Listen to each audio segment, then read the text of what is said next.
Welcome back to Hold the Phone YouTube. Here are our best bets for Thursday, June 12th. The weekend is in the air. We have a hell of a show today, a lovely rundown of game number 4 of the NHL Stanley Cup. As always, we then pack the bags and travel to the Diamond for a 3-leg parlay in the MLB. And then we are going to wrap things up with 2 NRFIs. Let's jump in onto the ice. Let's go to the ice. To the ice we go. Ice dancers, ice magic. Can McDavid walk on ice? Can he turn water into ice? Game number 4.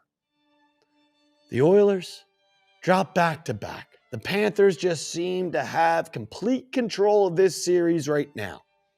It honestly has felt like the Florida Panthers have been in control of this entire series. If it weren't for game 1 of the Oilers pulling a rabbit out of the hat, coming back from 3-1, forcing overtime, winning in overtime on a power play goal by Mr. Leon Draisaitl, game 2, they get smacked. We then travel to Florida. Game 3 was the worst of all, icing on the cake.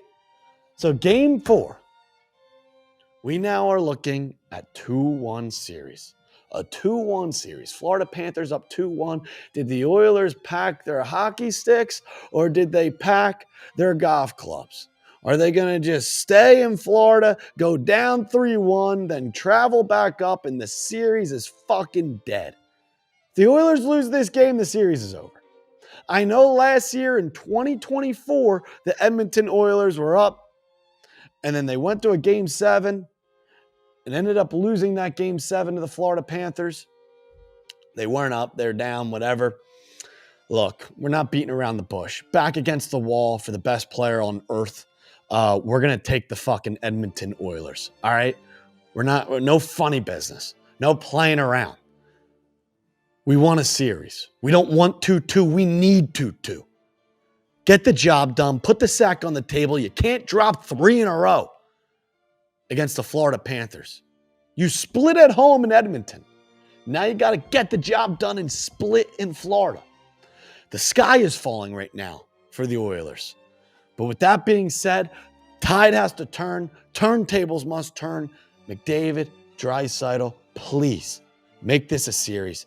Give us the Oilers on the money line, plus 125. Put it in the pipe and smoke it. Let's go to the Diamond. MLB Parlay. Nice little 3 legs plus 320. I don't know if that's completely true. I think it was 220. However, that's okay. Fellas, we got 3 glorious teams with 3 glorious pitchers going against 3 gloriously bad dog shit teams. For the 3rd day in a row, we're going to take the Detroit Tigers on the money line with Mr. Scooble Dooby Doo. Mr. Scooble Dooby Doo, can you do something for us? Give us the Tigers on the money line in Camden Yards going against the O's and Dean Kremer. That guy stinks. Leg number 2, we go to Citi Field. First game of the day, top of the morning, breakfast. How are you? We take the New York Mets on the money line with Mr. Cody Forkball Senga to wrap up a series against the Nationals, an NL East divisional wrapping up of the series. Give us the Mets on the money line.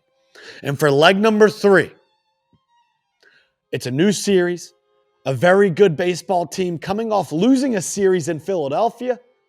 Now they're back at home. Give us the Chicago Cubs in Wrigleyville with Mr. Talione on the bump. Give us the Cubs on the money line against the Pittsburgh Pirates.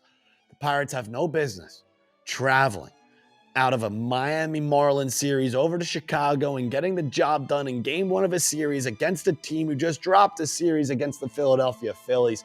Give us the Cubs on the money line. Looking at those 3 team logos on a Thursday, June 12th, I don't know who sells it. Give us the Tigers, give us the Mets, give us the Cubs, all on the money line. We'll see you on the other side there. Now, let's go to NRFIs. We have some NRFIs. We have a simple 6 outs. We have 2 of them. 6 plus 6 equals 12. 3 plus 3, top half, bottom half equals 6. Can we do something here? Can we find a simple 6 outs?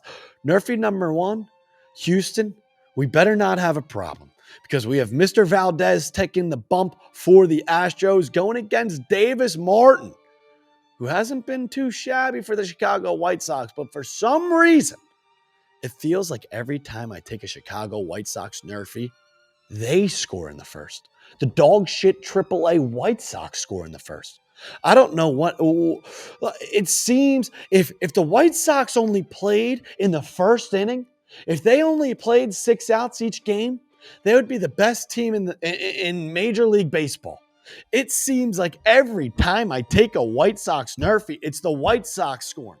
Whether if it was Andrew Vaughn last year, Benintendi this year, Luis Robert, fucking AAA players coming up from bag of groceries and door dashing for the Chicago White Sox are rounding bases in some of the most fluke shit fashion you've ever seen. And once they score those 1 or 2 runs, they won't score again for 6 or 7 innings. It's unbelievable. So hopefully today that trend can change. Hopefully something can give. Hopefully we can jinx this. Hopefully we can have a little reverse psychology here. The NRFI between the White Sox and the Astros. Chicago is in foreign lands, foreign waters, down in Houston, while the Astros have Mr. Valdez on the bump. So with that being said, hopefully we can find a simple 6 outs. To NRFI number 2. This one excites me. This one has me juiced. This one I'll be camping out for.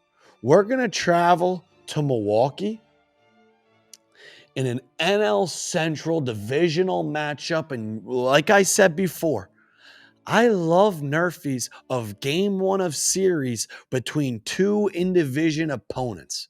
A lot of momentum. Very high emotional games, very important games, usually come out in a slow fashion, in a barn burner fashion. Cardinals, Brewers.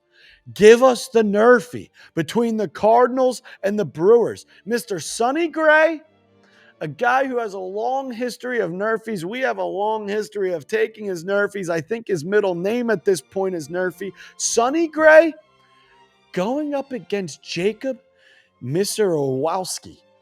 However you want to say this, Missy Orowski, top prospect in all of baseball, making his MLB debut. You know what excites me about that?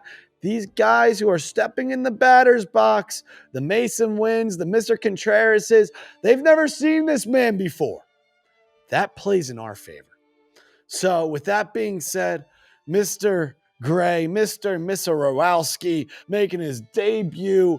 Give us the NRFI in an NL Central rivalry matchup. Game 1 of the series. Cardinals, Brewers on the NRFI. I'm looking at 12 outs right there, gentlemen. So to wrap things up, give us the Oilers to make it a fucking series. We're on our hands and knees begging down in Florida.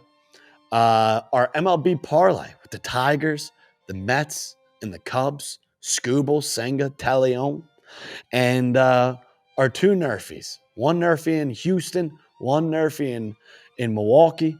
We have some of our wonderful shirts that you can do a little QR code right there. Friday Beer Shop, Almost Friday Shop.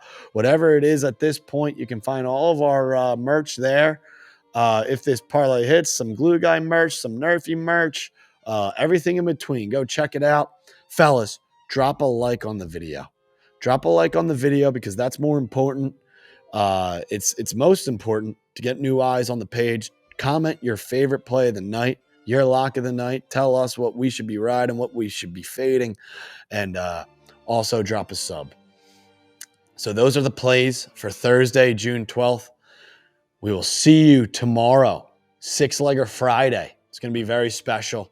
As always, we appreciate you, and we'll see you on the other side.